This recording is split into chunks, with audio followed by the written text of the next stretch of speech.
Hello, World Wide Web. I'm Dr. Shot of the 9% of the best hair. With, hair, at least today. And welcome to Live and Wired, episode 122. In Hindsight. Hello there, Evie Loves You, Base Ken 21, Relic Gaming. Whew. Joining me today is Shannon in the chat. There we go. Under the veil. Hello, everyone. Hello, Under the Veil. And what mockery is? I am confused. I'm already lost in the conversation. Everything's just gone off somewhere. I have no idea where. That's kind of how things work. I got the Skinamarink review posted a couple of days ago. Felt good to finally have that done.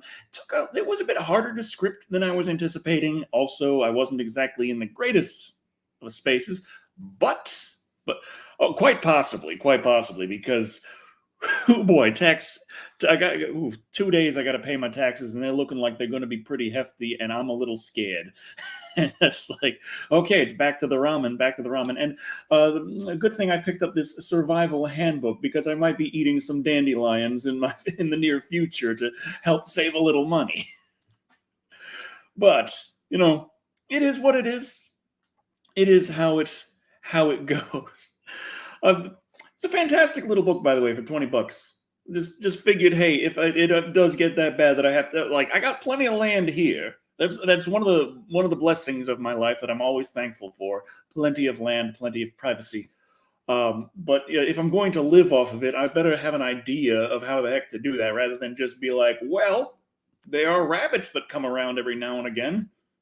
Just remember not to eat only that, or you will starve to death. It's a little thing about them. They lack a certain nutrient that your body uses to digest it. So if you live on only rabbit, you will starve. It doesn't happen too frequently, because it's just a little bit of something else you have to eat to prevent that. But there have been cases of it happening, generally from trappers who live in colder climates, and maybe they get snowed in for a while, blizzards, and the only food they have for a while consistently is rabbits. So they just kind of stick to that and starve. But it's not so much the low fat as it is the specific. There's some specific enzyme or vitamin or something that your body uses to digest it. I've been learning a lot about survivability. It's like, hey, if you're in the desert and you have no food or water, don't eat, because water is more important. If you have some food but no water, just don't eat the food, because your body will use your water to digest that food. So make sure you have some actual water. Use your reserves to try and not dehydrate to death before you worry about the fact that you got that granola bar over there. Leave the granola bar until you have yourself some nice water. Find some roots that are rich in water and chew on them for a while or something. It's like, okay, I don't think I'm going to end up in a desert anytime soon, but hey, if I'm on an airplane going somewhere and it goes down, and I was smart enough to stay in the tail end of the airplane that has the largest chance of survival, and I end up in the Arctic or a desert or something, I have a little knowledge about that now. But I've been loving this book. I know PewDiePie talking about this book or that book he'd be reading. I'm reading the Essayist Survival Handbook, 3rd edition, by John Wiseman. That's like, you're doing good here. He's got the name John, heroic name from the 80s. For every hero is named John, and you got Wiseman.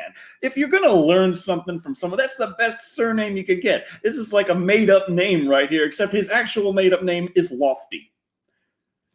It was like, hey, what you having for lunch there, John? Oh, I'm having this fine pine underbark. It's rich in various vitamins. Oh, that's great, Lofty. Go have your pine bark. So that's how I've been doing there. Oh, I got a little something to talk about the Diablo 4 beta in a bit. Hopefully I'll be slightly involved in that myself semi-soon. I don't know. Any chance of crossovers with other creators? Brandon Tennell or the Review Snob? My whole thing is I've been trying to make sure that I got myself all figured out, and I clearly don't. It took 3 weeks to review Skinamarink, and it shouldn't have. Next review coming up is going to be Terrifier 2, which is it's one of those where I'm watching it, I'm like, yeah, I'm not gonna have ads on this. It's just not gonna happen. I'm gonna try. I'm still gonna have to not show everything just to make sure that it doesn't get like age restricted on YouTube or anything like that. But yeah, there's sometimes you just gotta accept that it's gonna have a yellow dollar sign. Ever see armadillos in Texas? Not alive. I haven't actually seen a living armadillo. I have seen armadillo roadkill. Like I've seen armadillos plastered in the road and flattened in the armadillo armor plating, and it's like it didn't do that great of a job protecting against the Ford Fizo. I'll tell you that much. But I have also heard the stories of the armadillos who have been shot with a .22 long rifle, and the bullet ricochets and hits the guy that shot the armadillo. It's like, ha ha. Oh yeah, Terrifier 2 is a heck of a ride. Though there are a few things that still kind of bother me in it, and I feel like it's not quite. I still feel comfortable about at that 4 out of 5. I still feel very comfortable there. I just feel like Terrifier 1 pushed the envelope more in the way a movie is structured versus Terrifier 2. And Terrifier 2 also, like, for as extreme as the violence gets, I really feel like most of the actors and actresses don't scream enough. Like, their screams aren't quite to the level of how fucked up they're getting. Lady that played Sienna did very good screaming, though. I'll give her that. Which kind of makes it come off like she's getting it the worst of them all, while she's also kind of surviving. But also, technically, like, she did also get it the worst of anyone. So, I mean, you know, it all... There's a lot of things to gauge, a lot of stuff to think about when you're like, exactly how 1 out of 5 good is this movie? Oh... Have to clean armadillo off my yard not long ago. Oof. I mean, yeah, but what mother doesn't? That got dark. Anyway. Oh, it's been getting cold around here lately. We just had a storm of a cold front came through, and now there's a heavy cloud coverage, which is insulating the cold in there. The sun's not able to get through and warm stuff too well. As I learned in the SAS Survival Handbook, heavy cloud coverage insulates the land. So, if it's clear, it will warm very much during the day, but it will also cool very fast at night without cloud coverage. Oh, I have not yet. Ah, dang it. Oh, that's fair. That's fair. Oh yeah. That's more news as well. Of course, I'm going to be talking about that. He played a lot of roles, and he wasn't. He played so many roles, and he was still pretty young at 60. So much to the point where I think it's like at least 7 other things yet to come out are also going to have him in it because he was doing a lot of work. Like. There's Lance Reddick. It happens not too infrequently with a lot of actors where after they pass away, there's still other things that are in post-production and pre-production and stuff where they've already filmed their parts and it's going to come out. Like with dang it. You know, there's a lot of examples out there. A lot. But yeah. Yeah. I have hints as to exactly how to survive in that kind of condition. I mean, yes and no. Like, it's kind of where it's the movie kind of opens up more into the supernatural, and her position in it is more in line with the supernatural. and it's not fully explained, which also means that they haven't painted themselves into a corner yet. But at the same time, if you come up with a really interesting theory, that's great. It's too bad it's not in the movie, like that kind of thing. So you don't have to like little girl in it if you don't like. That's up to you. I feel like she didn't have a big enough role for me to be upset about. Like she's there, she's important, but she's not. She didn't overshadow art. She wasn't like this is the key all along. Was this little girl we never mentioned until now? It's not a situation like that, but. I don't know. It is time to jump into our first bit of news, though. Jump into our first bit of news, where The Last of Us Season 1 is now finished. The Last of Us Part 1 has been made for TV, and The Last of Us TV show Season 1, it covers the entire first game, and they're going to be jumping into Part 2 for Season 2, though they're saying that Part 2 is going to be multiple seasons. We'll see if it lasts long enough for that. But I feel like it's a good enough time to actually talk about the Last of Us Season 1, exactly how I feel about the changes and what have you. So let's take a look-see here. We got ourselves a little example of on all 9 episodes right here. All 9 episodes right here. Fun fact, the episode 1 is the only one I haven't actually seen completely. I saw it off and on as Charlie was watching it. It was pretty. Overall, I liked season 1 of Last of Us. It's the only TV thing I've actually sat down and watched like in years. So there's that. There were a few things changed here that I can't say entirely. I will say that the way that the show presents to the audience, hey, Ellie's immune, versus when the game drops that on you, it's completely like changed. And the situation that happens in the game where you discover that in the show, they kind of quickly get it over and done with and hurry up because it's the end of the episode and they don't have that much time left. But also they make it so the guards that you encounter in the game is now just one specific guy who Joel knows. Joel knows, like, well. They got to know them very well after spending years selling him hardcore drugs. Which is a little callback to his daughter who got shot. Yeah. And like he gets a little PTSD and beats the crap out of him viciously. He beats him to death with his fists. And it's like, okay, now that's a change I can appreciate, at least.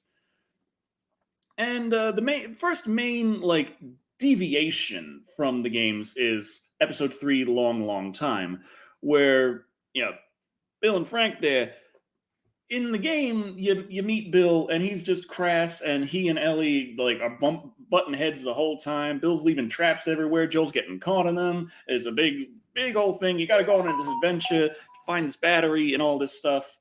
None of that happens in the show. Instead, we get this alternate kind of history where we just see Bill and Frank, and it's like this love story in the post-apocalypse. And Bill is still a tragic character. It's different, and I kind of like the change. I liked actually seeing Frank and it being kind of like positive. Like it was like Joel and Ellie were clearly in the backseat. There weren't that many infected. The whole series, there weren't that many infected, especially compared to the games. There's a lot more combat and killing things in the video game versus the TV show. Now, please hold my hand. This had more of a deviation that I did not particularly care for because in the game, you have this thing where you run into the city with Joel and Ellie, and there are the hunters there, and they are doing ambushes.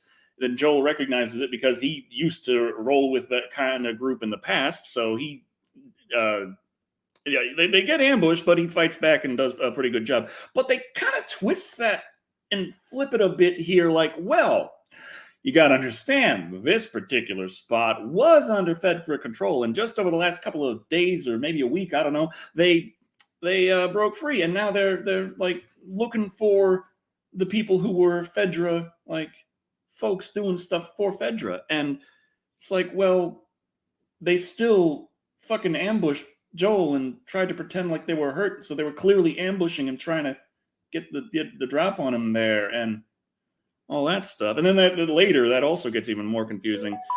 But that has to go forward into Endure and Survive, where Henry is now a Fedra plant, and Sam is now mute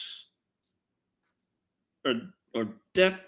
Like, yeah, he's deaf and mute, but he can read lips because everyone in TV who's deaf can read lips perfectly, especially if your back's turned from them when you're talking. Which as a change, I was like, that's completely unnecessary.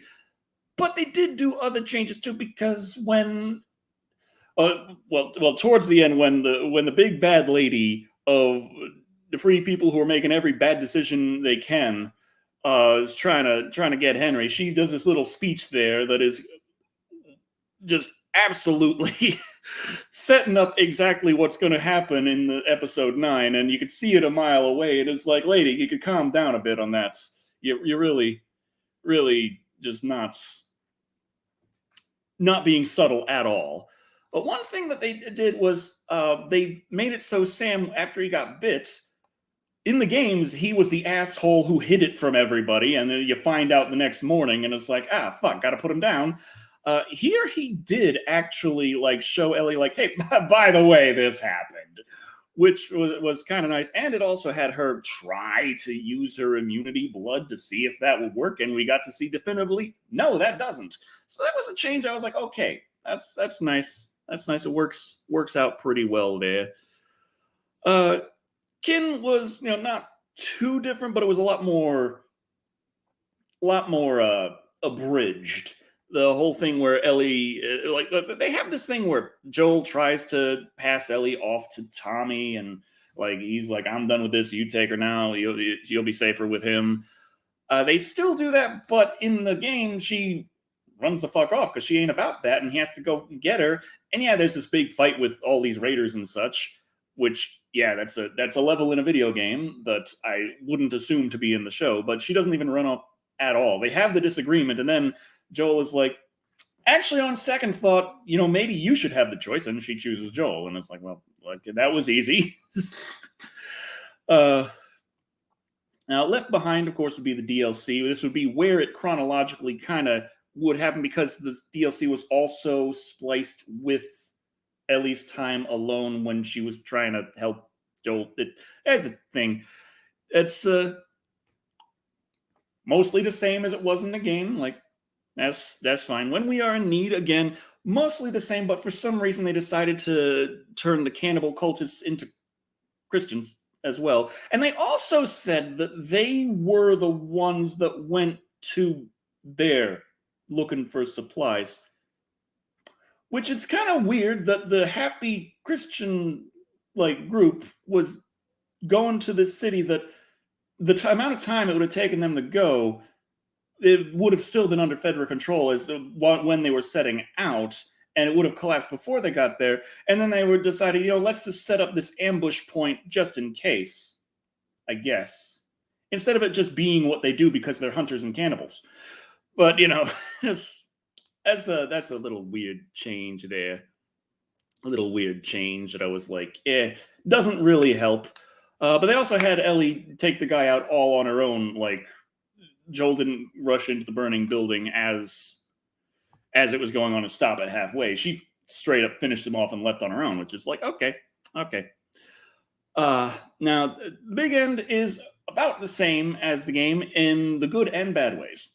But they did make it, they did do their best to portray Joel's little killing spree of everyone as kind of a bad thing. They had the bad music playing as he's going around and popping everyone. And the guy's like putting his gun down, like, please don't shoot me. And he's like, thanks for putting your gun down. One between the eyes, and just continues on. And, still, the fact is the there's still the problem that the Fireflies were like, hey, only thing we can do is cut into her brain, can't think of anything else, and we got to do it right now. And that's the biggest problem between the game and the show. Is the end of The Last of Us always kind of bothered me, and this is one of the big reasons, is they make this big thing where they are just straight up going, like, forget logic, forget the fact this is the only immune person you know of, and there's plenty of things you can do before killing them, the point of no return, where if you fuck up, oh, well, I guess that's the end of humanity forever. There's plenty of tests and stuff and things you could try instead of just being like, grab her, knock her out, and before you even get consent, let's just kill her and get into that brain part. The biggest problem with that presentation is that neither the game nor the show ever give any indication as to why the fuck they need to do that so fast. They don't present any kind of like reason why there's no time to waste and we have to do this. There is time to waste. They don't have to do that, but they're like, kill the kid, kill the kid, kill the kid. And it's like, okay, you still can't blame Joel for being like, fuck it, kill these psycho bastards. And so he does. And you can tell she's like, you're not really being honest with me about this. And he's like, let's have a nice life. I'm going to teach you how to play Boggle. And it's what it is. It is what it is. The end tries to do the moral ambiguity, but it's still awkward about it, just like the game was. And overall, I still enjoyed it. I still enjoyed the lot of it. I feel like it did well enough. I mean, yeah, but as bad as the game. As bad as the game. Oh yeah, that's the thing. It's like there's a lot of changes made here and there, and it is kind of weird. Like, I'm an atheist, and I'm just like, when a hurricane tears through my neighborhood, the churches are where you go to get your water and your canned food and get like help. It's a thing that I like having Christians around. They're very nice, and you could be like, I remember when I was really young, there was a church that was literally giving away food, and my family was poor as shit. And my mother went up to them, and she was like, "Yeah, we're not Christian." Like, she wasn't an atheist; she was a Wiccan. But they were like, "Yeah, that's fine. You need food. Take food." Like, I don't. Christians tend to be pretty nice people, from my experience. But that could work. Replace Christians with politicians. That could work very well. A cult of, I don't know. They had the one thing in the Kin, that episode where they're explaining how everything works, and Joel's like, well, that's like communism. And Tommy's like, no. And then his wife, Marlene's there, she's like, no, it's communism. It's communism. We're a commune. It's communism. And I'm like, well, yeah, she is right. And if you got like less than 100 people, then maybe it could kind of work in that scenario because people actually know each other. But,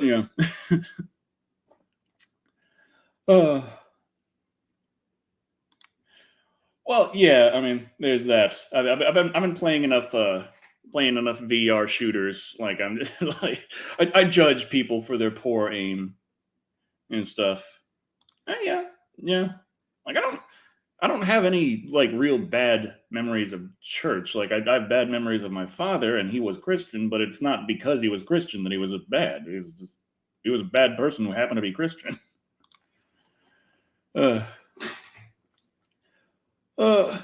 Thanks, Hub. I didn't see it then. But yeah, it's time for the poll. Because with the completion of Season 1 of The Last of Us, that means there will be a Season 2. It has done phenomenally well for HBO. And so Season 2, they have said that Last of Us Part 2 is going to be made into at least one season worth of The Last of Us TV show. And Neil Druckmann has also recently said, fuck the haters, or something like that. I don't know. So we have the poll. How should The Last of Us Part 2 be adapted for season 2 of The Last of Us HBO Max TV show. How should it? How should it? We have 5 options here. Number 1, of course, completely faithfully. Everything in The Last of Us Part 2 is in The Last of Us Season 2, Part 1, Part 2, Part 3. Option 2, chronologically. Last of Us Part 2 is always jumping back and forth with what happens. Like, you hear about the bigot sandwiches in episode 1, and it's not until like episode 12 that you actually see the scene where the bigot sandwiches were made. Like, it's so back and forth with its timeline. Maybe just put things out chronologically, and we can understand the bigot sandwiches right away, instead of just seeing Bob's big bigot sandwiches and fries. Like, I don't understand that personally. Maybe chronologically would help. Option 3 is to not give any alternate perspectives to things. Because you play through a game multiple perspectives, it could be interesting. But in a TV show, once you've seen one angle, you don't want to see the same scene, but hey, from this new angle. Like, for an entire, like, is like season 2 going to be Ellie's perspective and season 3 going to be Abby's perspective of the exact same show? Would that really be great? Maybe just one perspective the whole time. I don't know. Or at least not alternate perspectives of the same scene. Let a scene play out. Both perspectives at the same time. I don't know. Option 4, of course, would be the heroic rewrite. Let things happen generally the same, but don't let things just kind of happen that are not that great for guys. Like Jesse run in and just get beamed in the face. Let Jesse have a slightly better kind of end. Like something that's more like, oh, whatever happened to Jesse? Oh, he just walked in and got fucking shot. Like, oh, cool. Now let people who die, of which there are a lot, go out a little more heroically, maybe? I don't know. Just something. And finally, the last option, and my personal favorite, Joel goes Ultra Instinct and just fucking kills everyone.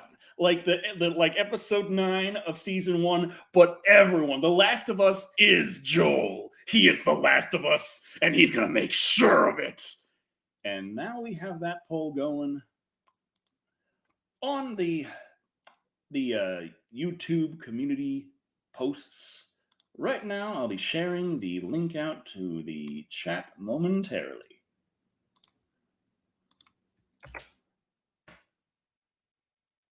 And enter.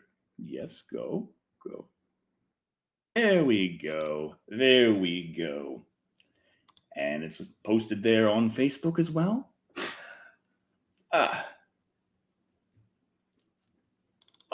I'd love that too. I'm clicking everything. Okay. Big fan of your reviews. Have been for years now. I found out, my homie Teddy Rubskin. That's what's up. I'd love to see you on his show. It'd be great to cover some classic 90s Sega Genesis. Like, Some of those, like, I'm still impressed that Balls, as much crap as that game got, and as much crap as that game is, if you've ever actually played it, it is actually the gameplay, it is a 3D fighting game on the Sega Genesis. There are some 3D games on the Sega Genesis, and that's something. But now, next little topic. We have a chicken sandwich that will send you to hell. And I do mean that. If you want in on, like, what's this thing called?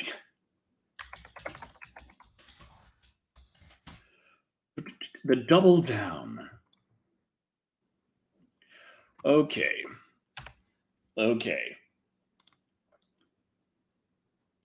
If we can get over here, there we go. Yeah, the KFC double down sandwich. You order one with the KFC app or on the KFC website, and you can get a code for beta access to Diablo 4 through March 18th. Okay, for the next couple of hours. So, better hurry. KFC's McRib at this point. Oh yeah, I had one for the first time ever today, and I gotta say, it's like I was at a fair. As in, like, you get that food at a fair that is just everything's deep fried. Every bite you can feel 20 minutes just draining out of your life. But fuck those 20 minutes. That was so worth it.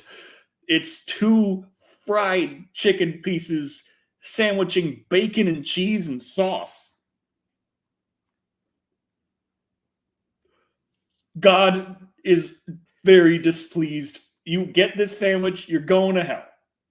You're going to hell. And you can go right now with that code to get into Diablo 4 beta. Now, there are stipulations. There's one code per person, so it doesn't matter how many of these you get, you're getting one code. And they sent it. I ordered it on the website because I don't have the app and I didn't care to get the KFC app. And they sent the confirmation order to my main email, and then the code went to the promotions tab on the email. So it was a little hard to figure out where the hell it went. But point is, get this chicken and go to hell. Yeah. Oh yeah, Homer sandwich, effectively. Oh, the hard. That's just man who eats KFC dies suddenly. that's just kind of how that goes. Oh, speaking of sudden death, this is a terror. I didn't mean for that segue to happen that way, but yeah, it is about time to talk about the passing of Lance Reddick. Yes, he was in Horizon, and he was in like a ton of things. He's like everyone's writing articles all over the place, like John Wick actor, which is kind of a weird thing to point to because he was like a secondary character in that. Like he's a big movie. He's in it. Does a good job. The John Wick films are about John Wick, which is Keanu Reeves.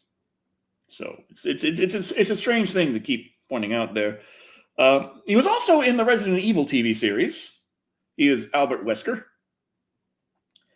He was very much miscast as Albert Wesker, but he's also like the best actor in the Resident Evil TV series, and he actually makes Wesker a character that you enjoy watching, even though you're like, why did they get him to be Albert Wesker?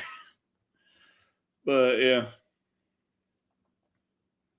And Sam Neill has blood cancer. That is not good. That's not good. Hui. But yeah, there's also like, I think officially Lance Reddick died of natural causes, which is very confusing at 60 years old. Lance Reddick back in the 90s, Park Slope, Brooklyn. Stage 3. Jesus. Hui. That, I do believe so. But it was, yeah. I'm thinking in my mind, like jumping between leukemia and anemia and sickle cell anemia, but that's a genetic thing. That's different. But if you went into Destiny 2 yesterday in the tower, there were a lot of people by Zavala paying theirs. Oh man. Damn.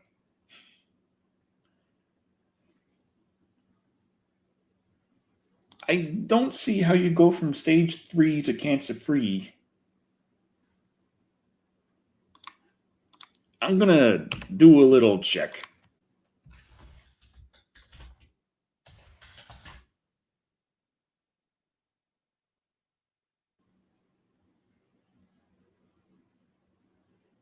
Diagnosed with angioimmunoblastic T-cell lymphoma.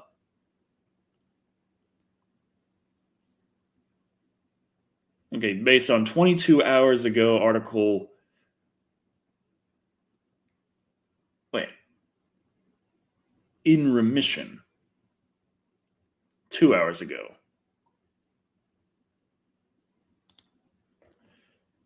says he's alive and well. So, okay.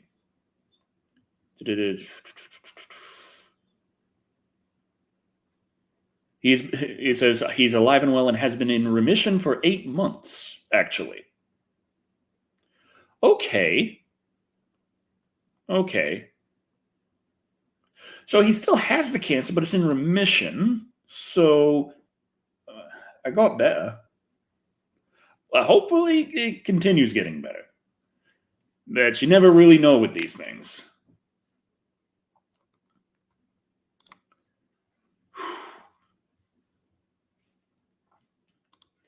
I don't know. Yeah, remission doesn't mean cured. It does mean that it's not as bad. But you can have remission, you can have relapses. Usually not relapses of cancer. Usually that just means that whatever treatment you were having didn't work. But yeah, he had swollen glands, and they discovered the lymph. I can't. Science words are hard. Scientists never figured that maybe someone who's trying to say these words is kind of stupid and needs help. They never thought about that. They're like, nah, make it Latin. Make it Latin. Let's fuck with them even more. And not remission, resurgence. Right. Using Jonah Hex.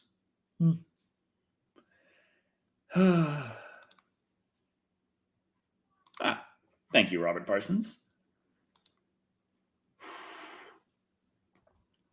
Well, Summer of Bruce Willis would be fun, but there would be a whole heck of a lot. Yeah, there would be. It would be. But it'd be nice to do some Lance Reddick films. It always feels like kind of shitty, though, because it's like you want to pay respects, but at the same time, there's no way to do this as a YouTuber throwing ads on these videos without it looking, at least, like you are just profiting off of someone's death. And yeah, certainly there are people who do just that, where it's like, holy hell, big name died, better make some content about that and fill my bank account. It's like, yeah.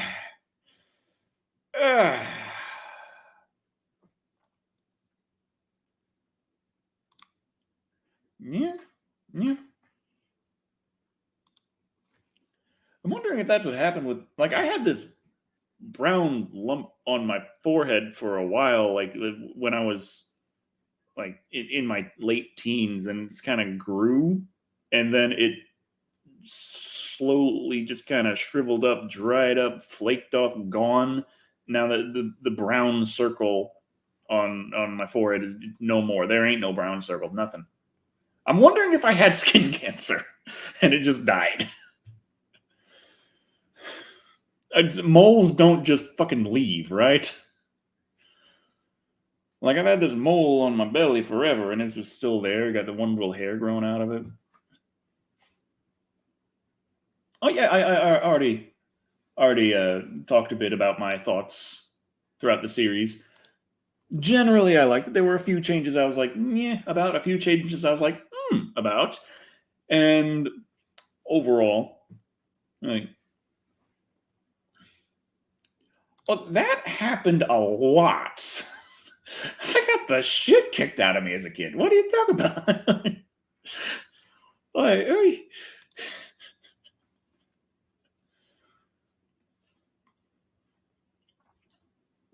but yeah. Okay, it's about time for, yep, that damn news. That's still going, and it's still kicking. It's going into overtime. The acquisition that never ends is going to take even longer. Y'all know about the acquisition I'm talking about. The acquisition. Microsoft purchasing ABK, Activision Blizzard King.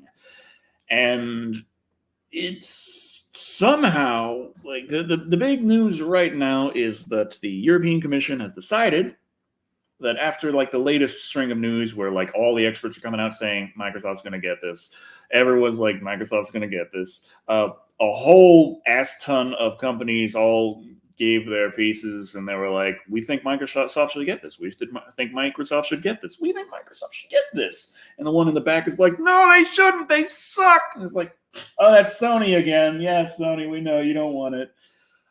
Now the European Commission has decided that there's not enough time to really figure everything out yet. So they're going to postpone making the decision. They were going to be making this decision in April, but they decided with a month to go, it's still not enough time, and they might figure it out by May. Yay. I just want it to be done with. I just say yes or say no. Enough of this thing. I can't go on Twitter without PlayStation fanboys and Xbox fanboys going at each other over this stuff. I can't check out what's new on Game Pass without having some freaking Xbox fanboy going crazy about this. I can't find out what's coming new on PlayStation VR 2 without a PlayStation fanboy going crazy about this. And I'm like, shut the fuck up. I just want to play my video games. Yeah. It's just, I've been doing my best to just, like, mute people on Twitter that I can't stand. After trying to look up stuff with PSVR 2 and getting the red dragon shown to me, like, we think you might like. It's like, well, you thought fucking wrong. It's just, I don't know. I'm getting rid of my table, though, because fuck that table.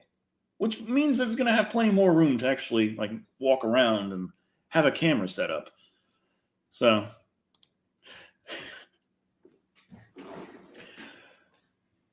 what a garbage can fire is Twitter. Yeah,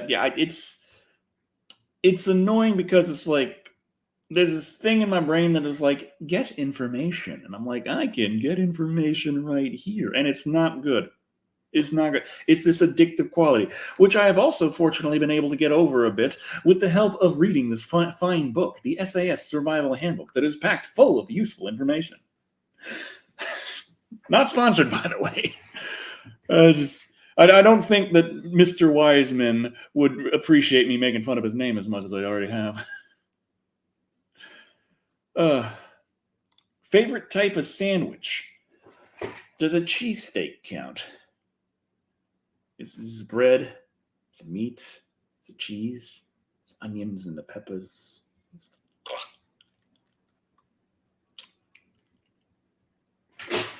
I haven't seen anything pop up. I haven't really been keeping a finger to the pulse on that. And when the huge leaks happened, I was like, interesting.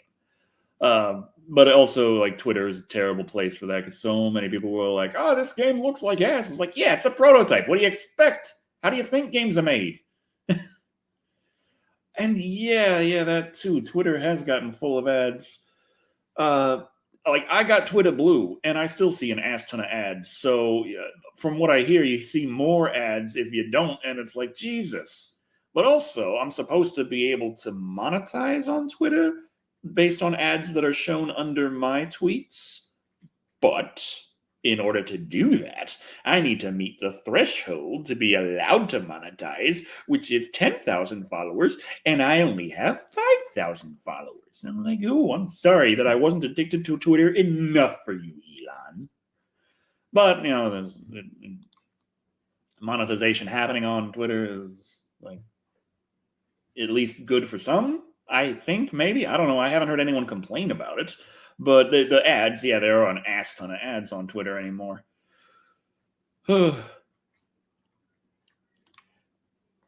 Considering Twitter Blue, I can't afford that crap. Can't even afford food. Yeah, I know that feel. But yeah, the things happening with the acquisition, there's been, like, Microsoft has been going out making deals with people left and right because, Like one art regulator is like, okay, the stuff with Sony really doesn't matter actually now that we think about it. But there's still the question of is this going to create some kind of monopoly in the cloud gaming market? And so Microsoft's like signing deals with every cloud gaming company out there, like cloud gaming companies that are smaller than my YouTube channel. They're like, hey, you too, you can get our games on your stuff. You can get your game. Okay, yeah. So 10 years worth of Call of Duty for all of you. Just there we go. We'll do it. As soon as we get it, you're going to all have Call of Duty. Yeah, there, you get it too. Yeah.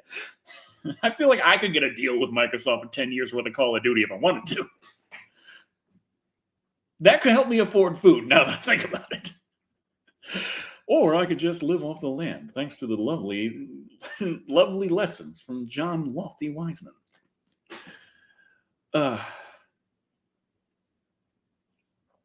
You see, YouTube is like you're watching things and the ads really interrupt a lot. Whereas on Twitter, the ads are more just kind of an annoyance for half a second while you scroll a little, like you scroll a little, or you scroll a little, depending on what you're watching it on. Like you're looking at Twitter on it. Who looks at Twitter on the computer? Besides me.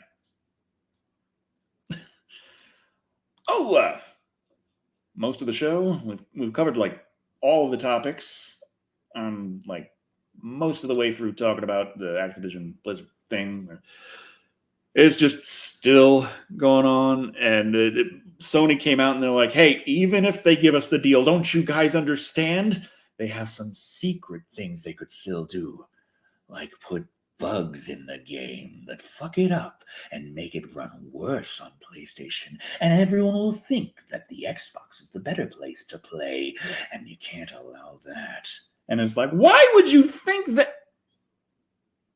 Sony, you did help with the Callisto Protocol, and it did only run good on PlayStation.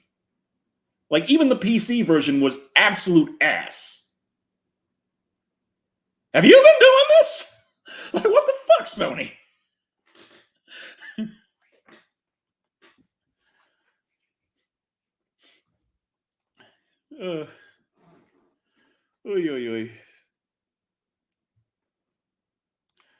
There have been people pushing Sony to buy either Konami or Square Enix, and they literally bought Bungie last year. Yeah.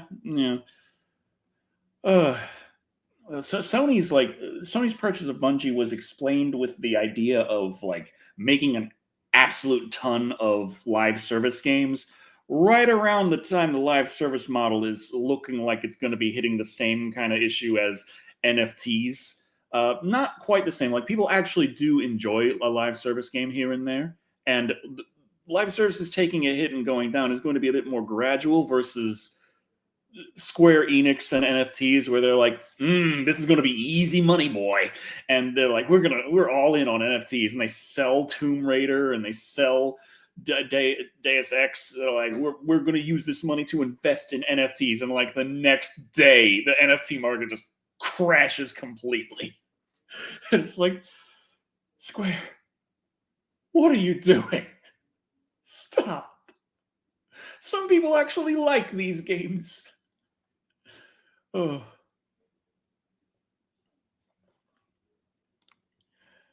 I can't let go of the ads. I press hide this ad on every ad on Instagram. I press I don't like this ad on Twitter. It's really annoying. Oh, God.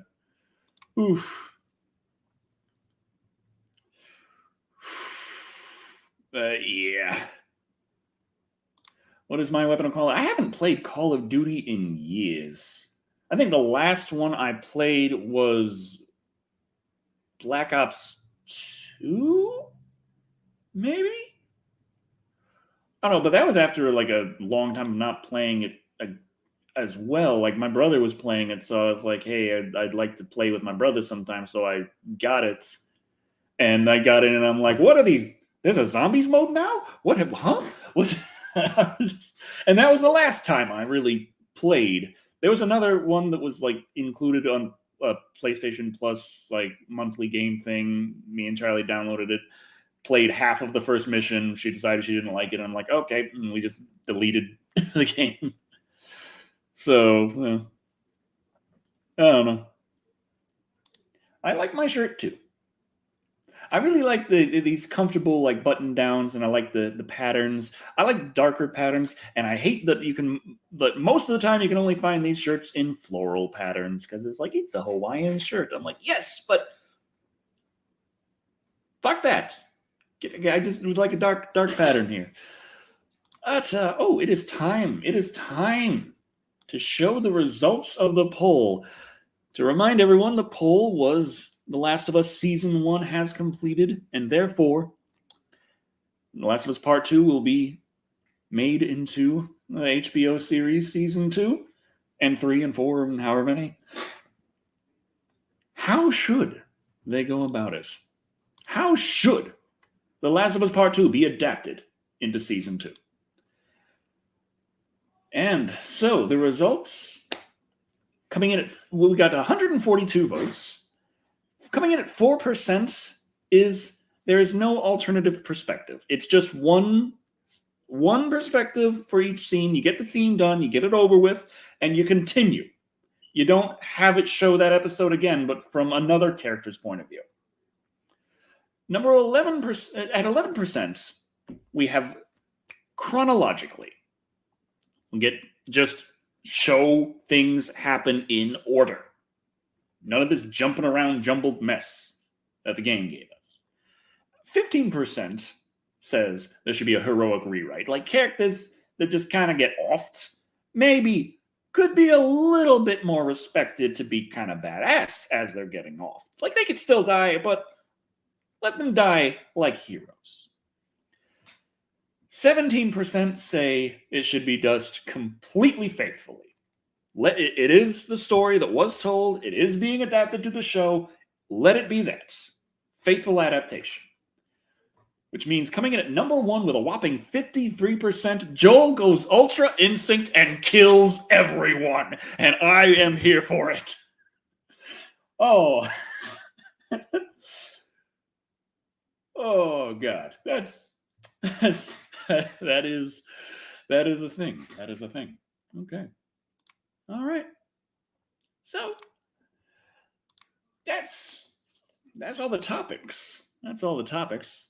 Oh, there's the open beta. Is that an open beta like open?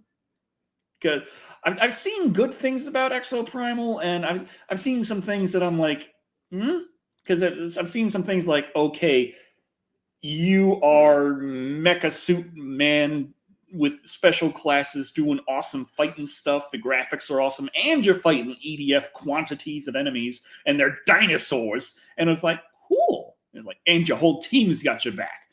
All right. And you're fighting to do more than the other team is doing, the bad guy team. So this is like the multiplayer competitive mode of EDF Iron Rain. That's the main game? Really? Hey, Lou. Are you okay? Oh, we still got a little more Live and Wire to go. Yeah, PvEVP. Yeah, but I'm not. I don't usually like care too much about PvP kind of stuff. So I don't know. Maybe I could. Oh, free on PSN. Okay, cool. At least I got that going because I like having all the options. I also like seeing how well it runs on Steam Deck. Lou got big. Lou just had her 3rd birthday. Lou, what did you pick up? What did you eat? Was there something there that you ate?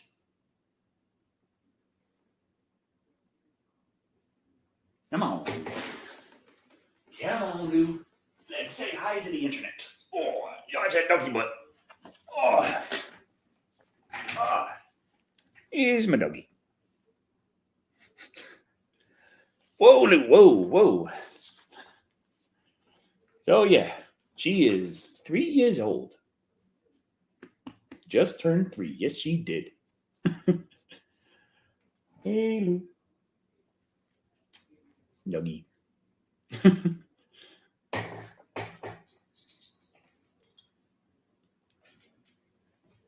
And there's Dobby. He's in here because he's been bad, and he's been in the living room pulling my Halloween DVDs off the shelf and trying to eat them. Like, I know you a black cat, but this is a little too evil. A little too evil. See, I'm with my pets like I am with my video game systems. I got cats, I got dogs, I got Xbox, I got PlayStation. I got video games. I got video games. Also, I remember saying last Live and Wired a month ago that I wasn't going to be picking up the PSVR 2 because the library was very small at launch, and I already have a very nice Oculus Quest 2 that I use with Virtual Desktop with my PC, and I play plenty high-quality VR games on Steam VR.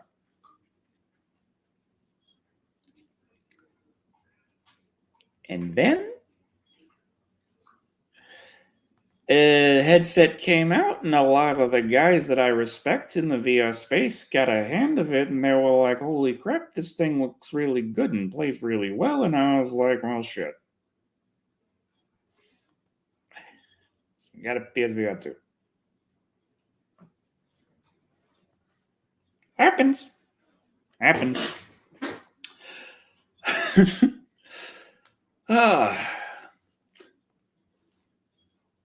Oh yeah, I'm also not happy that games with the old PSVR are not backwards compatible with PSVR 2. Like, there's only a couple of them that they've got a PSVR 2 patch, and like Vacation Simulator and Job Simulator. Like, if you have the PSVR version, you can just get the PSVR 2 upgrade for free. But the fact that, like, Blood and Truth is like one of my favorite PSVR games, and I can't play it in the new headset. And it looked fantastic on PSVR 1. I could just imagine how it would look in PSVR. Well, yeah, it would look really damn nice. Lou, what do you... You can open the door yourself. I know you can. I already know you can open the door by yourself.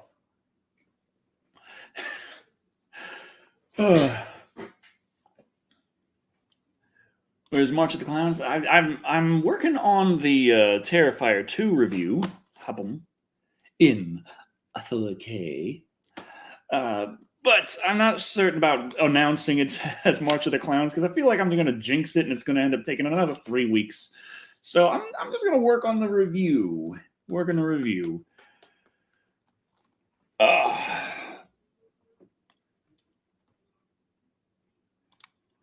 But yeah, the like PSVR 2. One issue though I have is my glasses.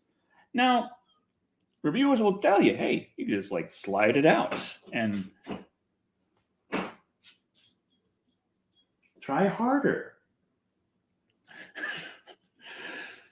You could just slide out the thing, and that's fine. And I was trying that, but like with Zenith VR, there are times when you're climbing and you're looking up, and when you're doing that, it kind of pushes things back and hitting my lenses on my lenses, and now, well, you probably won't be able to see, but they're just little tiny micro scratches like on there. Not enough that I can actually notice it while wearing them.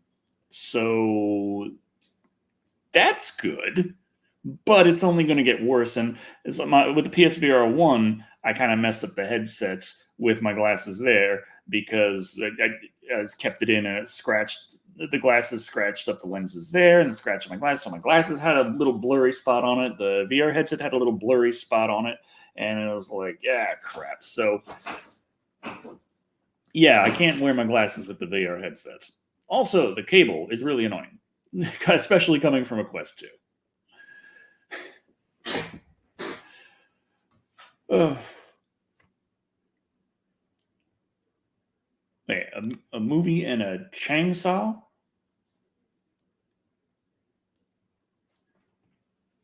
A chainsaw? Well, yeah, I took her walkies before we started just to make sure, and she was the lawn. She's fine. It's about time for her dinner is the thing.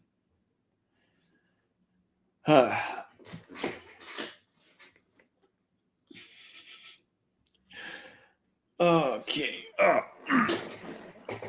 Let's see.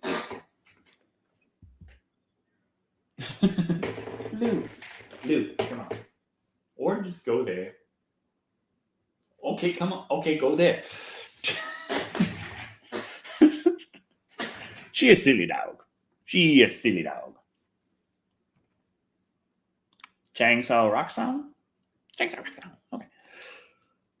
Oh. Yeah, that sounds like YouTube. That sounds like YouTube, all right. The Skinamarink review is doing okay, I'd say. It's big yawn. It's getting a good click-through rate on its impressions. The problem is that YouTube's not sending out as many impressions, and since the algorithm is a finicky little thing. The Jurassic World Dominion review was doing pretty good for a while, thanks to Lou. Thanks to the fact that it was so freaking long, because YouTube was like, oh, the watch time of this is way above your average. Let's keep it going. And I'm looking at it like, actually, it's a bit less than 50% of the video. That's not as good as I was anticipating. Like, oh, it's like 20 minutes. Oh, keep it going. Let's show this to everyone.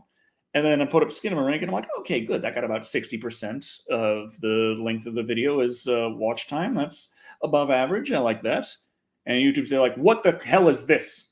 11 minutes? 11 minutes? Okay, I'm going to show this to less people now. Like, that's more of the video than the previous ones. Not enough watch time, son. Not enough watch time. Trying to appease the algorithm is just annoying. You stress out about that too much, and then end up not making a video, and that's the thing that pisses the algorithm off the most. So, dude, I gotta do better. I gotta make things. Seems simple, because it is. Okay. I'll just make stuff then. Thank you, Dacky. Thoughts on the 71 Phantasm CUDA in the new John Wick? I have not seen the new John Wick.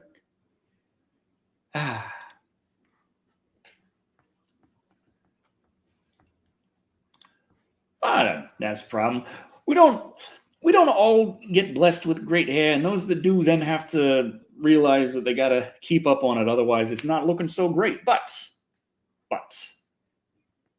we all have our own thing that we can use to pitch ourselves out there.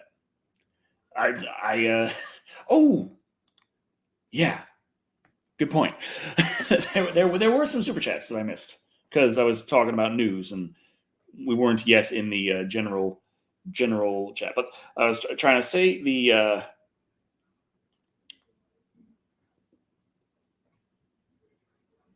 there we go. Right. It was just generally I get complimented on my hair a lot, so just trying to think of something to put myself out to the internet. That was something that stood out. Like, okay, well, that's a way I can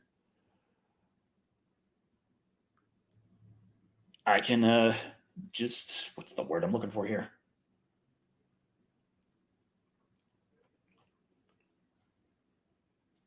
Pitch myself, I guess. What's the biggest bug I ever saw in Texas? There's this guy, he had his buggy kitted out like a hot rod with this giant damn engine, open front and everything, and a whole roll cage and all that. Just driving down the highway like nothing. I don't know where the hell he was going, but geez. Okay, so I got a $5 super chat from Dothat Gaming saying, suggestion for summer special, The Summer of Piranha. 5 movies total, including the remake done in the 90s. Now, I'd have to try and find like other Piranha related things, some Piranha mockbusters. 5 is a bit light for a summer special. Like it's not it's longer than a month, but it's I feel like a summer special kind of needs to have at least 7 before it really feels like it's the whole summer kind of going. Like I know the whole summer tends to be like 12, 13 weeks, but yeah, the 5 is that's a bit like, but I'm pretty sure that the Asylum has to have yeah. Digiman got it here. The Asylum made a ripoff called Mega Piranha. Yeah, there's that. There's the Asylum ones. There's other movies kind of inspired by or like kind of in the wheelhouse of. Like if I were to do a summer of Jaws, for instance, there's not enough Jaws movies, but there are plenty of Jaws adjacent films.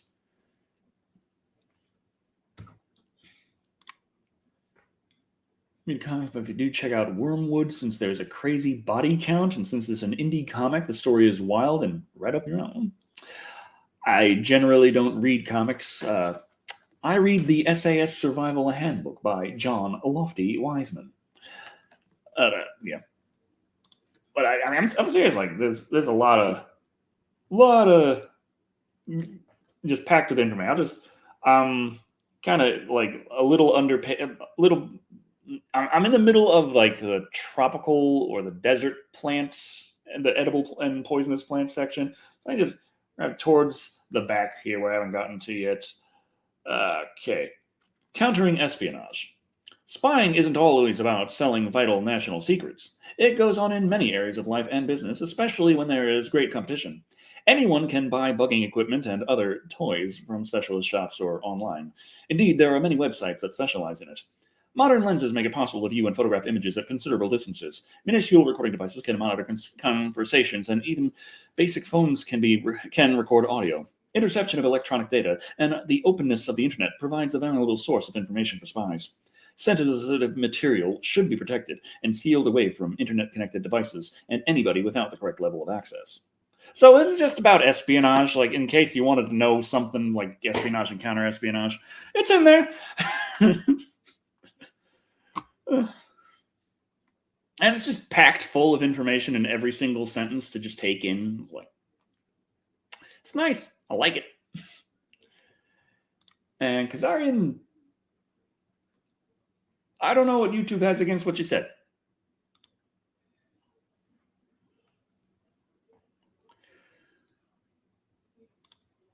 There are 6 Summer of Sharknado.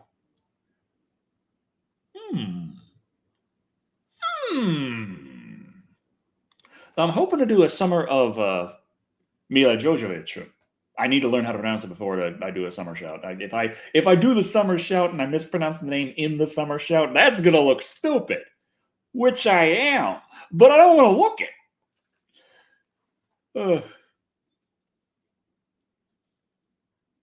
Blood Beach. Blood Beach just sounds like this. If I'm just buying movies based on name alone, I'd be like, Blood Beach, there we go, getting that one.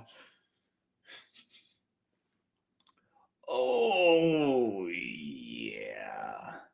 Yeah, I got that right here, actually.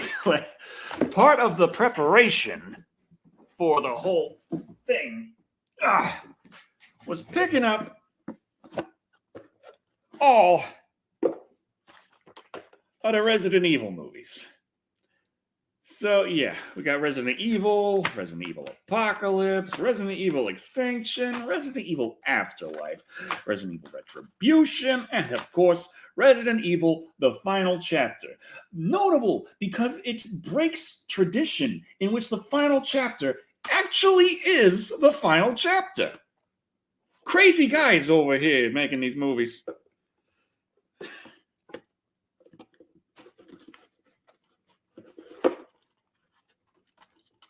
Resident Evil just got rebooted. It had the TV show. I don't know about a reboot. Maybe. But yes, the The thing is, I tend to focus on a series and then I focus on an actor, and I never focused on an actress. So I was trying to find an actress who's done enough movies that I would actually be interested in, and Mila kind of is her. So why not? Why not?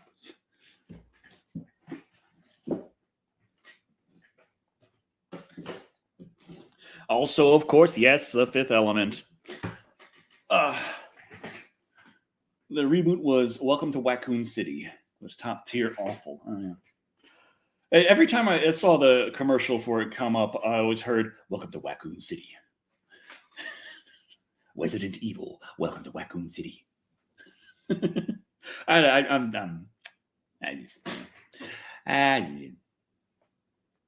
Idea for a video. Look at your movie. Oh, geez. My movie collection isn't even here because it's so big. I got my other bedroom, kind of, with my adoptive family. I still have a room over there, and I take my movies over there and put them in storage. And we just got drawers and drawers full of DVDs. Like, I don't like to sell my collection. Personally, I feel like what I could get for it, I value less than having it. So I'd rather just have a very large collection, even if I hardly ever watch anything in it, versus have $70. I know, honestly, I'd probably get a little more use out of the $70, maybe. But then if I want to see one of the things that I already got, then I'd have to go get it again, which that cuts into the money.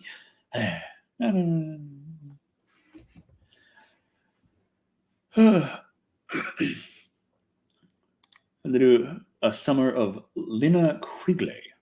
Lina Quigley. Lina Quigley. Ah. I see. Okay.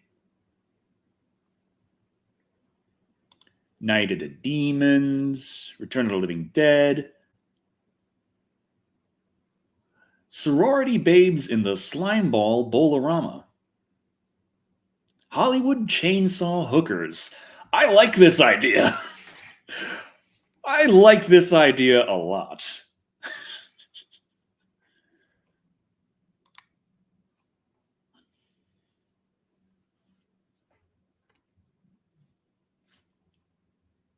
Oh, God, Evil Bong. It's almost time for the next Evil Bong. Oh, no. No.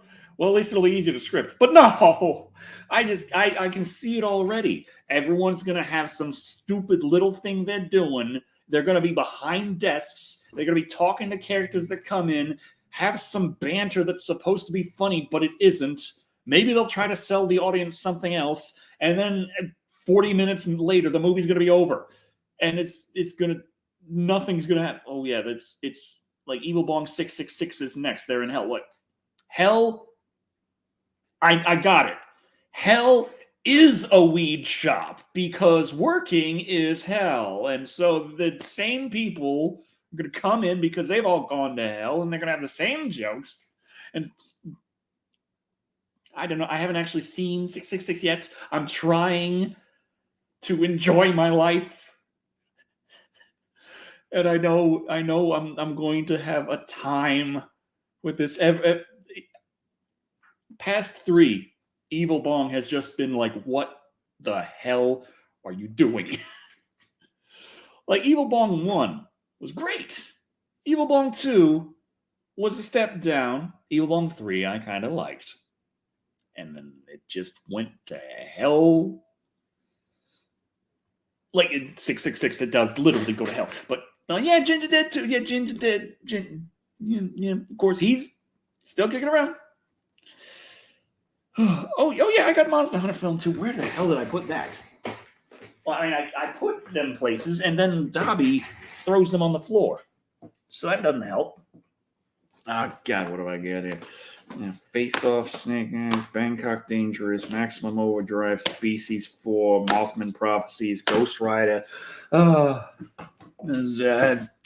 Sledgehammer. God damn it. Where did the other one go? Okay. Scream 5, Goonies, Monster Hunter. There we go. Guys.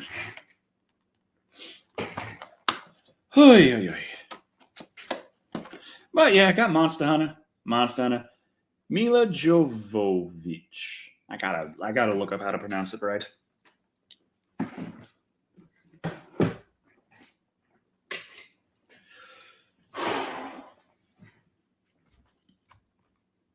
Oh yeah, I know.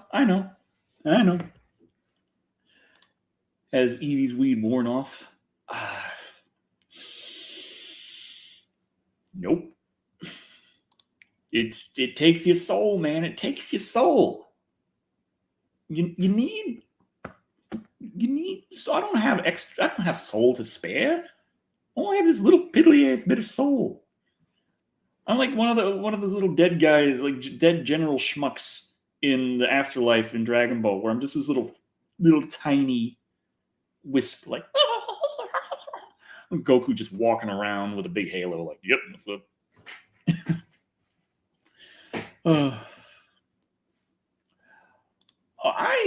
I like 4K, generally speaking, like a lot of eye candy and such, but like there is an aesthetic to lo-fi, of course, and that was one thing that I was trying to see if I could enhance and work with I was playing the Dead Space remake on Steam Deck, and it could run it pretty well, but at a lower resolution, of course, and the frame rate sometimes would come down a bit. But when it did come down, I was like, wait a minute, there's something here.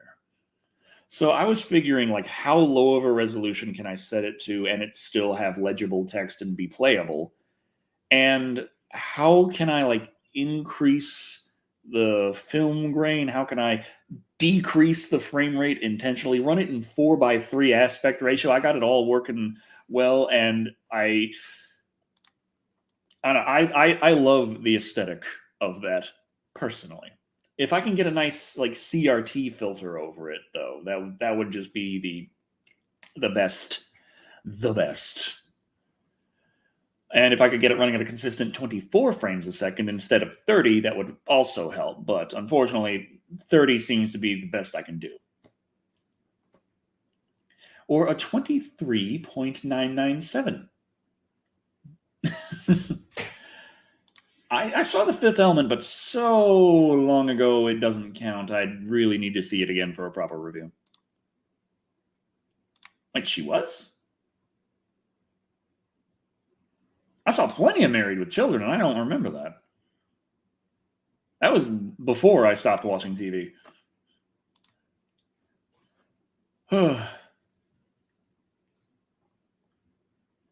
Waxworks. Don't know. Get a Thick Black Daddy doing a cameo playing Monster Hunter. Oh, he loves himself some Monster Hunter. There's a credit on IMDb for French exchange student. Of course. The best kinds of exchange students. I own it, but never saw it. Like, I had it. Like, did I have it? I had it. Yes, I had it. Did I have it? Pretty sure I had it. Well, I'm going to have to get it again, because I don't know where it is. It's somewhere in the pile of movies. Just buy another one. Oh. That reminds me, like, when I was looking for Gamera the Brave, because I wanted to see Gamera the Brave again, and I have it in my collection, obviously. I was digging and couldn't find it. And I was like, okay, well, that's it. I guess I'm going to have to just buy it again. So I went on Amazon. It was pretty terrible at the time, but let me see if it's gotten any better since.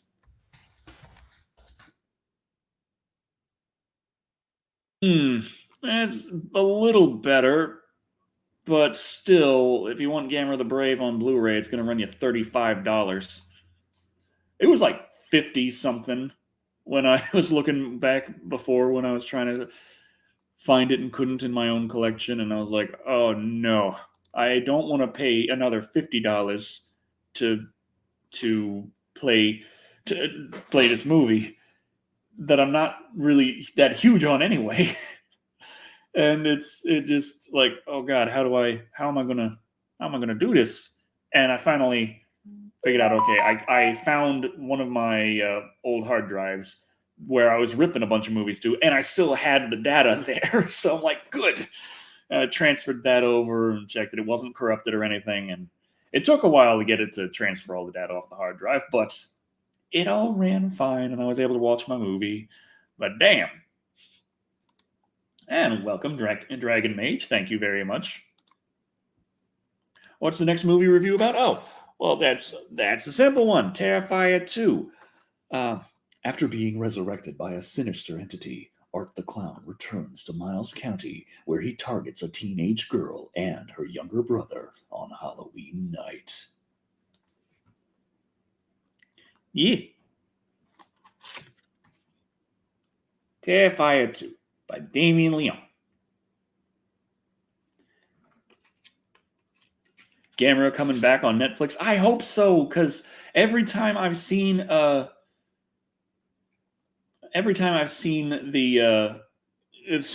teaser, a trailer, something for Gamera, it's like months go by, total silence, and then a year or two goes by, and then it's like, yeah, well, we decided against it. And it's like, oh, come on, give me Gamera.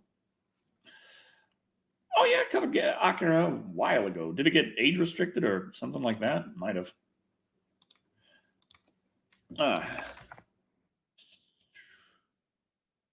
Let's see. Details. Visibility. It says public. I don't see anything here.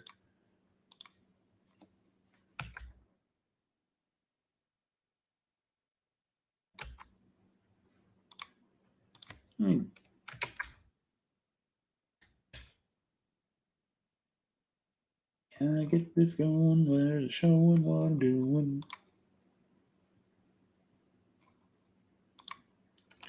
Trying to see this.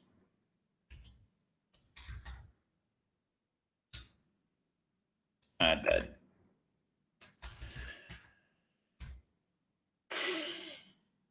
If I press enter there, then it just goes to that, and I'm not trying to go to that. I'm trying to, yeah. Well, it seems to be there. Sometimes. Wait, riffs? What riffs? Because I had riffs, but I stopped doing those. Is there somewhere where it still says I do riffs? Because I've stopped doing the riffs and I started doing creepypasta readings. The riffs gave me way too many copyright issues. Yes, I always did copyright-free public domain stuff, but so many copyright troll companies just feed that stuff into YouTube's content ID system, and I got tired of fighting, claims out the ass and quite oftentimes strikes over public domain movies. So. Oh, that would be fun. That would be a lot of fun. I could do a bass riff. I could. Now, I haven't taken the old riffs down. Sometimes, like when something's old enough, YouTube will take an unlisted video and just automatically make it private. Seems to happen. Oh, very. But it's violating the rights of general schmucks. So Google doesn't give a shit. You get copyright on Twitch. Depends on the content. Music will get hit with a thing, and a playback of a stream will be muted sometimes. But like I did a few like public domain movie like in-flight movie stuff where I was playing Flight Simulator, doing a flight from one part of the country to another, and I had a public domain in-flight movie play while that was going on, and I could enjoy watching the movie and doing the flight and interacting with chat. And it, only a couple of times I did that, but it was fun, and that seemed to work okay on Twitch. I didn't get any little things saying, "You have shown copyrighted material here." Like there was nothing about the public domain movie that was hitting anything wrong. The cartoon with the girl with the boots. Ali? Like from Bootleg? Like the guy, Bootleg? Formerly Uncle Bootleg? Currently Bootleg 317? Or 316? 317? Bootleg 300 something.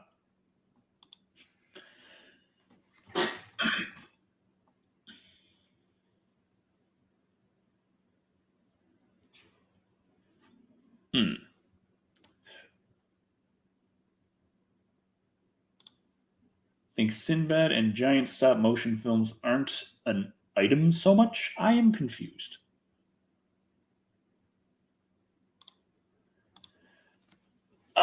Well, certain things can be public domain in one country and not another. Different things, different countries' rights can interfere in some ways, but there's you can usually find information out about that, but most of the time, like that's not what's going on with these claims. Like I recently got a claim for an old riff I did of Little Shop of Horrors. And the problem is, like, that is well documented. Again, why that's in the public domain, how it got in the public domain. Like, I got a copyright strike for The Ghoul, and I had proof that I was showing, like, here's the year it went in the public domain because this person all died at this year, and according to the laws of these countries, it meant that it went in public domain. Here. It is currently worldwide public. It didn't matter. They just gave me a strike anyway, and I had to fight it. The Little Shop of Horrors was made by Roger Corman, and he didn't think that it was going to make that much money, so rather than pay the money to copyright it and have to make that back on sales, he figured screw it, and he just let it be public domain, and it ended up becoming a major hit, possibly because it was public domain and everyone could share it out with no issues. But yeah, he just didn't. He elected not to copyright it and for it to be released as public domain. So it is public domain. It's always been public domain. It's worldwide public domain. It's been that way forever, and I'm fighting a copyright claim on it right now. So,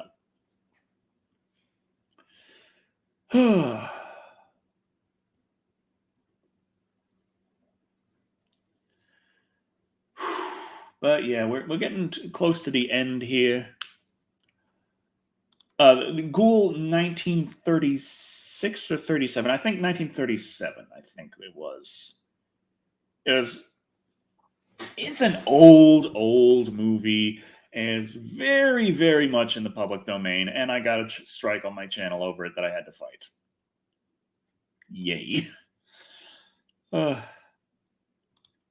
Most money I've spent on a single movie purchase, that had to be the ticket I got to go watch Terrifier 2. Because Terrifier 2 was being shown in very few theaters, as it was unrated, so it was having a theatrical release, but it was an independent film, unrated. Not that many theaters are showing it, but there was one like 50 miles away from me, and I'm like, okay, good enough.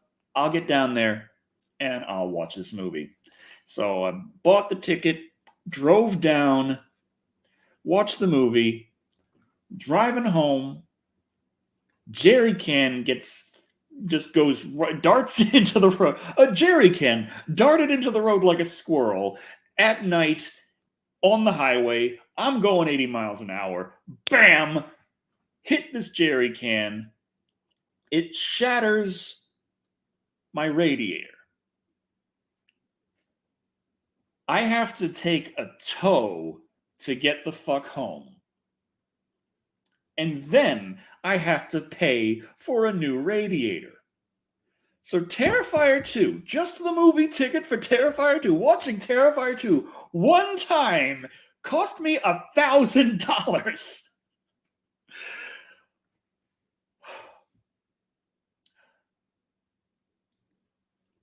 And I still really like the movie.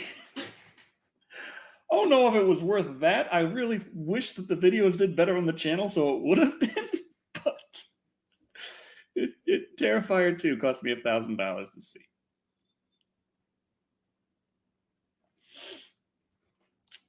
Yeah.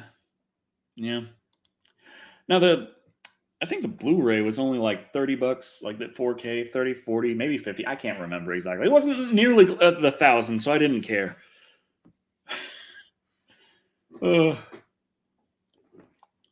But yeah, I don't usually go. I try and find decent deals on things. I don't want to spend too much. I get annoyed because a lot of 4K Blu-rays are going like $35, and it's frustrating. Like I try and get a collection of series so that I can save a little money, and I'm trying to calculate. It's like, okay, this thing's got 12 movies in it, and they're charging me $200. So technically, per movie, that's this, but it still feels like a damn lot.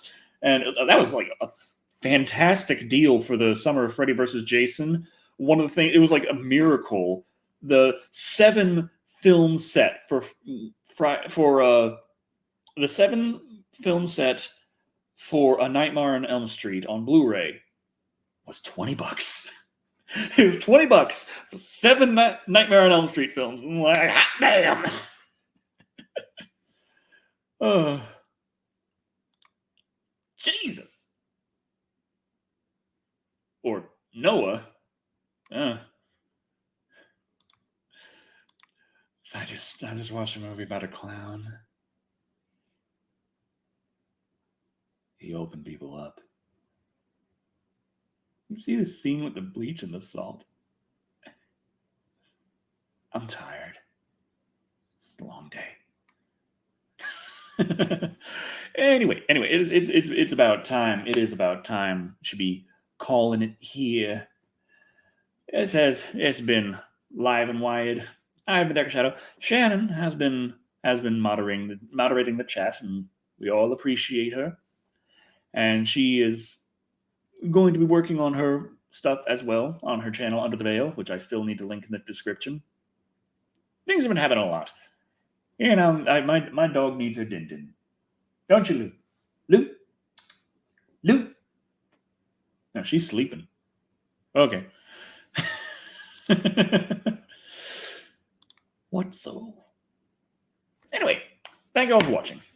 I have been Decker Shadow. And remember, no movie is worth $1,000. Except maybe Terrifier 2.